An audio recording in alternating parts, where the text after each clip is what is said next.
बिस्मिल्लाहिर्रहमानिर्रहीम। इब्तदा है रब्बे जलील के बाबरकत नाम से जो दिलों के भेद खूब जानता है। अस्सलामु अलैकुम वरहमतुल्लाहि वबरकातुहू। मुज़म्मिल बिन रियाज़ आपकी खिदमत में हाज़िर है और आप देख रहे हैं MGA ऑटोज़ रिपेयर।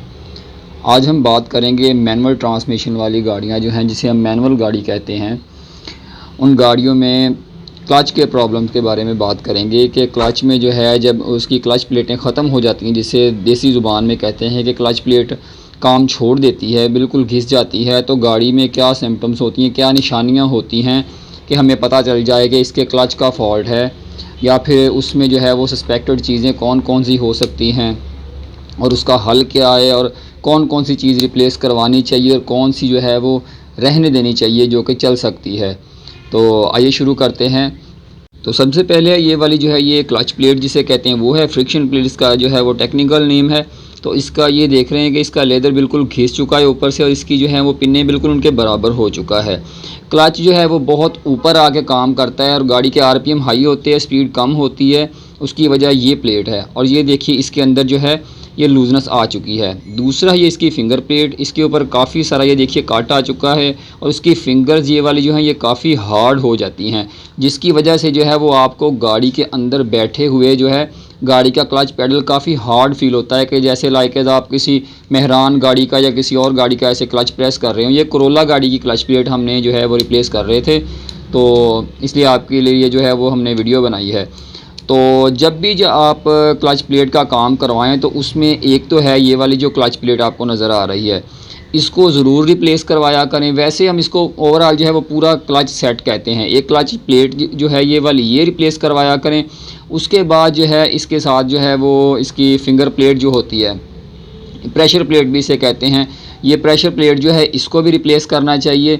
और इसके साथ जो है क्लच बेयरिंग आता है उसको भी चेंज करना चाहिए। तीन चीज़ें ये हो गई। फ्लाई व्हील जो है इसका उसको जो है वो फेसिंग हो जाती है, वो चल जाता है। उसके बाद जो है इसका ट्रांसमिशन फ्लूइड जो होता है उसे हम जो है MTF भी कहते हैं, मैनुअल ट्रांसमिशन फ्लूइड, जिसे गियर ऑयल कहते हैं, वो भी इसका चेंज करना चाहिए। तो अब आप लोग जो है वो सोच रहे होंगे कि इतनी सारी चीज़ें चेंज करने का मकसद क्या है। तो इतनी चीज़ें जो है वो चेंज करने का मकसद ये है कि इसमें देखिए फॉर एग्ज़ाम्पल हम जो है इसकी क्लच प्लेट और फिंगर चेंज कर देते हैं, इसका बेयरिंग रहने देते हैं। तो देखिए इन तीनों चीज़ों की जो है वो लाइफ बिल्कुल एक ही है। अगर फॉर एग्ज़ाम्पल एक जो है वो नॉर्मल एक एवरेज हमने जो निकाली है, एक 1300 सीसी मैनुअल गाड़ी की जो क्लच प्लेट है वो तकरीबन 1.25 लाख से 1.5 लाख किलोमीटर चल जाती है। और इसी तरह से जो है वो ज़ाहिर है इसका क्लच बेयरिंग जो है वो भी उतने किलोमीटर ही उसके साथ वर्क कर रहा था, तो वो भी उतना ही चलता है।